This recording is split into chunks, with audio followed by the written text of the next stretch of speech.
E aí, molecadinha do sexto ano, tudo bom com vocês?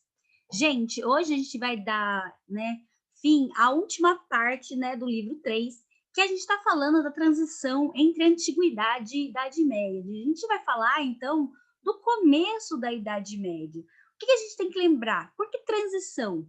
Porque por mais que a gente, divida os períodos os períodos da história, em pré-história, antiguidade, lembrando que depois da Idade Média, não é do nada, de uma hora para outra, que tipo, acabou a antiguidade, vamos entrar na Idade Média. Não, apesar de ter um marco político, principalmente, sobre isso, a gente tem que lembrar que existe um processo de modificação. E esse processo de modificação da antiguidade para a Idade Média começa principalmente a partir das invasões bárbaras, né? Muita coisa está mudando, mas a gente tem que entender que a invasão bárbara foi principalmente, as invasões bárbaras e os novos reinos formados por esses grupos bárbaros, lembrando que os bárbaros são todos aqueles povos que ficavam fora de Roma, né? É que vão dar ao formato da Idade Média, formato da Europa na Idade Média. Quando eu estou o tempo todo falando, principalmente de antiguidade, eu estou falando constantemente sobre a Europa. Né? A gente tem que lembrar também que nesse momento tem coisa acontecendo no Brasil, na América, mas ainda nós, não tínhamos encontrado com os portugueses aqui no Brasil, né? Então, aqui a gente fala que, tem uma outra história. Enquanto isso, ao mesmo tempo que a gente está falando da Europa, tem coisa acontecendo na Ásia, na China. A gente já tem a dinastia, de chineses. A gente tem que lembrar também que tem coisa acontecendo na África. Então, a gente está focado agora na Europa, principalmente, porque são os europeus, que vão formar a historiografia, vão formar a escrita da história do que a gente entende por história hoje em dia. Mas sempre tem que lembrar que tem coisas acontecendo no mundo inteiro no mesmo momento em que a gente está vendo sobre, a Europa. E a gente vai falar, principalmente agora, dos povos bárbaros chamados francos. São eles que vão dar esse formato, bem esse formato mesmo, de feudo, do que a gente vai ver principalmente sobre feudalismo na Europa nesse momento. Então, pessoal, vai lembrar que eu vou usar esse materialzinho, já passei para vocês, né? E a gente vai só dar continuidade para poder terminar e poder entrar na apostila número 4, realmente, na parte de feudalismo. Bom, os francos, pessoal, os francos, eles eram, eles eram outro grupo, outros povos, também, assim como eram os germânicos. Olha, se vocês mostrar para vocês, os francos estão bem aqui em cima, tá vendo? Ó, no mapa, vai se formar esse reino que fez parte dos germânicos também, mas que vai principalmente se separar dos germânicos porque vão formar um império, uma dinastia somente deles. Bom, os francos ficam principalmente na região que a gente chama de Gália, que é aqui, ó, né? A Gália são aqueles povos que eram do Asterix e Obelix, né? Que a gente chama de gauleses, e que são todos os franceses são descendentes dos francos. É daí que vem o nome da França, vem dos povos francos. Tem vários povos por ali, né? A gente tem que pensar que são várias tribos, de povos que tem cada um sua organização. E quem vai organizar todos os povos, assim como na Arábia que a gente viu, Quem que organizou os povos arábicos? Foi o Mohammed, Ou que a gente dá outro nome de Maomé. No caso dos francos, quem vai organizar isso é o rei Clovis, que é esse rei aqui, ó, gente, primeiro, que vai viver entre os anos 481 e 1511. Ai, tia, mas eu preciso guardar essa data. Não, gente, vocês só têm que lembrar que os francos, eram vários grupos, de várias tribos, assim, que se entendiam, que brigavam entre si, mas que moravam nessa região. E quem vai unificar para se tornar um único reino, aí dominar todo mundo, se tornar um único reino, é esse rei, o Clovis, tá? O que o Clovis vai fazer? O Clovis vai juntar entre eles os povos que têm mais, né, que são mais parecidos entre si, e vai expulsar dessa região do reino dos francos aqui, ó, os povos que não são muito parecidos, mais como os germânicos, né, os visigodos, vai mandar eles, né, para lá. O rei Clovis, para conquistar mais território e mais força, ele vai se converter ao cristianismo, tá? E vai fazer todo mundo virar cristão. Por que, que era tão importante se tornar cristão? Cada vez mais, gente, a Igreja Católica ganhava força, ó. Tem que lembrar que, né, é nessa região, né, que vai se formar, né, a Igreja Católica, né, o cristianismo, né, Jesus Cristo vai nascer dessa região aqui, né, e os cristãos eles vão se espalhar por toda a Europa, né? Jesus Cristo nasce no Oriente Médio, mas se espalha, olha, pela Europa. Os cristãos vão se espalhando pela Europa e ganhando muito poder. É por isso que o Clovis vai se converter ao cristianismo, porque ele vê que a Igreja Católica, que é a sede principal do cristianismo nesse momento, é que está tomando poder. Então, como a Igreja Católica tinha muita força e muita influência sobre a maior parte da população, não tem por que ele não se tornar um cristão, né? Então, ele vai se converter, né, ao Papa e vai falar que a partir de agora, né, ele vai ser um bom cristão, né? A Igreja Católica, por sinal, vai ajudar a manter essa organização. Gente, tem que começar a pensar que a Igreja Católica, né? Eu sei que para muitos de vocês talvez seja um pouco difícil entender, né? Que a gente, quando eu estou falando de cristianismo nesse momento, eu estou falando de Igreja Católica, por quê? Porque a igreja de vocês, né? A Adventista, a Igreja Assembleia de Deus, né? Essas outras diversas igrejas, elas não existiam naquele momento. Cristão naquele momento, gente, ou era cristão da Igreja Católica Ortodoxa, ou né, vai ser católico. Então, tipo, não tem jeito. Ou é católico, não existia, tá? Então não existia pastor, não existia essas outras igrejas ainda. Lembrando-se disso, né? Quando o Clovis morre, vai ficar no lugar dele o que é chamado a dinastia Merovingia, né? Que são os filhos, né, os descendentes dele. Como que acontece normalmente com um rei? Vocês não podem esquecer isso. Se um rei homem, né, assume e for uma dinastia, né, que é hereditária, uma monarquia hereditária, quem que vai assumir o lugar quando esse rei morre? Normalmente quem assume é o seu filho homem, tá? Quando acontece desse rei não ter filhos, esse poder normalmente vai para o parente homem mais próximo. Tá bom? Por enquanto é assim, gente. Então, toda vez que vocês falarem, ouvirem eu falando monarquia hereditária, quer dizer que quem entra no lugar do rei é o filho homem, o mais velho, sempre.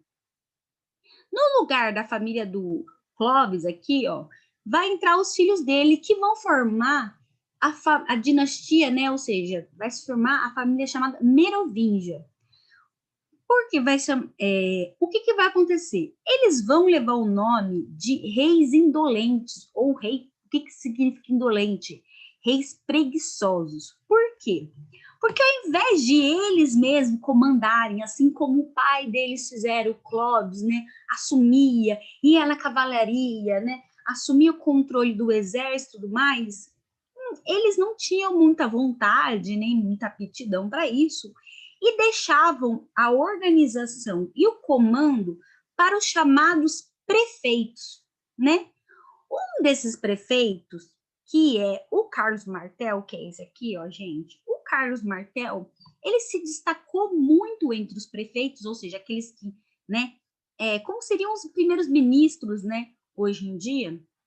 O Carlos Martel, né, se destacou por quê? Porque quando os árabes subiram, tá vendo essa região que vieram, tá vendo? Vieram. Os árabes tentaram invadir o reino dos francos, eles vieram até aqui. O Martel expulsou os árabes sob o seu comando, expulsou com um exército, expulsou os árabes. Então, tipo, Os árabes vieram, chegaram aqui, encontraram o Martel, o Carlos Martel com, né, prefeito, com o exército, e os árabes voltaram, né? O que que acontece? O Martel ficou tão famoso como herói, né, que ele acabou se tornando o rei da próxima dinastia. Os reis que eram filhos do Clovis deixaram de ser reis, né, porque eram preguiçosos, não tinham muita aptidão, deixaram na mão do Carlos Martel e outros prefeitos. No fim, né, como é que fizeram? Elegeram o Carlos Martel como o próximo rei. Quando Carlos Martel venceu, né, e se tornou rei, ele formou a famosa chamada dinastia carolíngia, tá? Quando Carlos Martel morreu, quem assumiu o reinado, tem que lembrar, o filho mais velho. O filho mais velho, né, ou seja, o primeiro rei carolíngio, é chamado de Pepino o Breve, que é esse aqui. O Pepino Breve leva esse nome porque ele morreu muito cedo, né? Ele não durou muito tempo, né? Mas enquanto ele viveu, ele conseguiu vencer outros bárbaros, expulsou dessa região aqui da Itália, ó, que fica aqui a botinha, ó, né?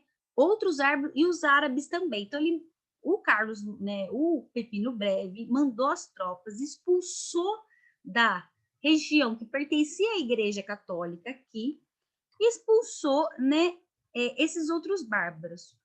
O Papa, que é o chefe da Igreja Católica totalmente, que está lá encabeçando, né, como se fosse o rei da Igreja Católica, ele fica tão agradecido ao Pepino, né, que ele coroou o Pepino, né, como um reinado e aquele reino, né, que está sobre cima de tudo. É nesse momento que vai acontecer a separação do espiritual, ou seja, quem vai ser chefe das questões espirituais, das questões religiosas, vai ser o Papa, que é o chefe da Igreja Católica. E quem vai ficar como chefe do poder temporal, ou seja, das questões terrenas, das questões da terra, não tem nada a ver com o espírito, vão ser os reis, né? Depois do Pepino Breve morrer, que ele morre muito cedo, vai vir depois dele o filho dele, que foi o rei mais famoso da história dos francos e o mais famoso da história, né, desse momento dos bárbaros, que é o chamado Carlos Magno. O Carlos Magno vai reinar entre 768 depois de Cristo e 814. Por que o Carlos Magno vai ficar tão famoso? O Carlos Magno vai expandir, né? O que antigamente só ficava aqui o Reino Franco, ó, o Carlos Magno vai expandir o território franco, né? Vai dominar quase toda a Europa, se vocês verem. Olha o tamanho aqui que vira o Reino Franco. Ó, era esse tamanho aqui e vai dominar todas as regiões. O Carlos Magno vai expulsar os outros e dominar os outros bárbaros e vai organizar, muito bem informado, em um reino único, através da economia, da educação. O Carlos Magno vai se importar muito com a educação das pessoas e a política. Como é que ele vai dividir para poder organizar? Ele vai dividir chamado em províncias, né? Tem províncias que vão ser mais importantes do que a outra. Por exemplo, é o que eu já tinha falado para vocês, lá naquela época do Constantino, o Carlos Magno vai fazer a mesma coisa. Ele vai dividir em províncias como se fossem estados, sabe, estados brasileiros? E em cada província ele vai colocar as províncias que ele acha mais importante, ele vai colocar os militares de confiança dele. Para que, né, não aconteça esse negócio que acontecia antes em Roma, né, um ficar matando o outro, né, como a gente falou, né, Murilo, já na outra aula, né, para não ficar essa briga toda, ele coloca as pessoas que ele tem mais confiança no governo dessas províncias, né? E ele vai criar vários outros cargos, cargos fiscais, tudo mais, para que facilite, né, a economia dentro desse reino. Ele vai criar uma única moeda, chamada denir, né? Então, por que trocar a moeda é tão importante? A gente tem que pensar que é como se fosse a gente vai para um outro país. Quando a gente vai para um outro país, a gente não tem que trocar a moeda. Poxa, imagina, né? É sempre chato. Agora, vocês imaginam se todos os países da América Latina, aqui no Brasil, tivessem uma única moeda, né? Que fosse o real para todo mundo. Aí eu podia ir na Argentina, fazer uma troca sem precisar trocar o dinheiro. Porque sempre que você troca o dinheiro, você perde um pouco do valor desse dinheiro. Então, eu poderia comprar coisas na Argentina, no Uruguai, no Paraguai, na Venezuela, sem precisar trocar o real. É por isso que ele fez, né, que essa moeda valesse em todo o reino. O Carlos Magno vai ficar muito próximo do Papa, por quê? Porque quanto mais próximo do Papa, mais fortalecido fica sua influência na Europa, tá? Vai se formar tanto que o Carlos Magno vai ser coroado pelo Papa, né, como rei dos romanos. Olha isso. Aquele pedacinho que já tinha lá entre os francos do Clovis se expandiu, né? O Carlos Magno expandiu um grande reino quase por toda a Europa. Por isso que vai ser tão importante o Carlos Magno que para ele vai restabelecer o Império Romano, né? O cara era bárbaro, olha isso, olha que coisa doida. O cara era bárbaro, ou seja, os romanos mesmo não faziam muita questão dele, falavam mal, falavam que fedia e tudo mais. O cara cresce em poder, acumula cada vez mais poder no próprio reino. Cresce tanto que ele mesmo forma um novo Império Romano, né? Com a ajuda da igreja. Por quê? Porque ele vai chegar até aqui, né? Vai ter tanta influência com a igreja que ele vai chegar até aqui e ele vai dominar onde fica a Itália, propriamente falando em Roma. Né? Essa aqui é uma imagem do Papa coroando o Carlos Magno. Por que é tão importante, tão essencial que um rei seja coroado pelo Papa? Por quê? Porque mostra que a união dos poderes do Papa, que tem poder total sobre os cristãos, que os cristãos vão disputar, e o poder de um rei. Quer dizer que o Papa está dando esse poder ao rei. Como eu falei para vocês, o Carlos Magno vai ficar muito famoso por causa disso, né? Que ele vai investir muito em educação, vai investir no comércio, vai investir na política. Ele vai investir tanto nisso que para unificar e aumentar o império dele, né, o reino dele, ele vai criar escolas. Nessas escolas, só que não é todo mundo que vai para a escola, óbvio, né? Só vai a aristocracia, ou seja, só vai a elite, as grandes pessoas ricas. Ele também ficou famoso porque é ele que vai adotar, né, até hoje. Por que você acha que a gente escreve em letra maiúscula e letra minúscula? Quem vai adotar a letra minúscula nos livros vai ser o Carlos Magno, tá? E o Carlos Magno também, com a educação, vai formar uma escrita, né, que se adote uma escrita que tenha menos rebuscada, em que a maior parte das pessoas pudessem ler e escrever. Mas o que acontece? A maior parte, lógico, da elite. Por quê? Porque somente quem escrevia e lia era principalmente os padres ou monges que ficavam nos monastérios escrevendo e criando esses livros. Ó. Esses livros aqui que vocês estão vendo, que tem essas figuras, se chamam iluminuras. Iluminuras porque a ideia de que eles iluminavam os livros. Por que a iluminura era tão importante para os livros antigamente? Porque as pessoas que não sabiam ler poderiam interpretar partes dos livros através dessas iluminuras, né? Então eu coloco aqui para vocês, né, o que é o significado da iluminura, né? Iluminura é um tipo de pintura decorativa aplicada a letras capitulares do códice.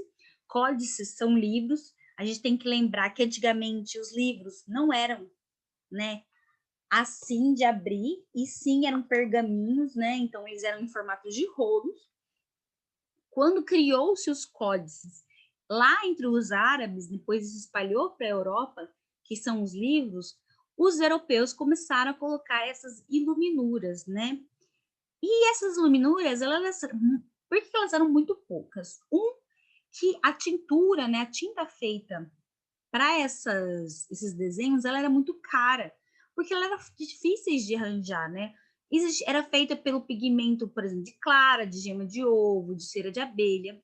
Esse azul, gente, toda vez que vocês virem o azul, nesse período que a gente vai falando, saibam que eram livros ou pinturas muito caras. Por quê?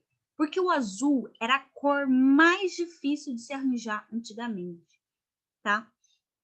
Que era chamado do lápis lazuli da planta, né? Ou que era feito de um besouro. Então, ele era muito, muito difícil de arranjar. Então, era muito difícil se ter a cor azul antigamente em obras. Vocês vão ver com mais facilidade as cores pretas, as cores vermelhas, porque a preta vai vir, né, de cinzas, a cor vermelha vai se extrair de plantas principalmente, mas a cor azul do lápis lazuli é muito, muito, muito difícil. O amarelo vai ser fácil, porque vai ser do açafrão, né? Mas, né?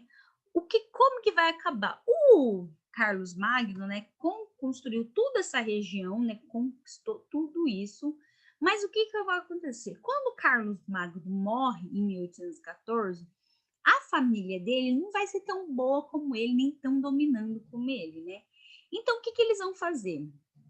Quando Carlos Magno morre, em 1843, pelo Tratado de Verdun, eles vão dividir o império em três. A França Ocidental, né, essa aqui, que é a França, pelo neto dele, o Carlos o Calvo, né? Essa parte do meio aqui, ó, vai ser o reino do Lotário, que vai ficar para o neto dele chamado Lotário, que é a Lotaringia. E por último, a França Oriental, que fica para o lado oriental, que vai ser a Germânia, que vai ficar para o neto chamado Luís Germânico. Só que quando eles dividem esses três, porque ninguém consegue dar conta, né? Vai dividir entre os três poderes, entre esses netos do Carlos Magno, como eles ficam dividindo, toda hora eles ficam discutindo sobre o poder, os outros bárbaros, ou seja, outros grupos da Espanha, da Britânia, como eu falei aqui, né? Que é a lenda do rei Arthur e tudo mais, vão invadir e vão destruir o Império Carolíngio, né? O que vai acontecer? Vai dividir tanto isso que vão acabar se formando, né, pequenos povos, pequenos reinos bem pequenininho, que é o que a gente vai chamar de feudo daqui para frente, né? E eu vou entrar com vocês nesse próximo assunto, que é um assunto essencial para vocês entenderem a Idade Média, é o chamado de feudalismo. Ok, pessoal? Até a próxima aula. Beijão. Até quarta-feira, gente. Tchau, tchau.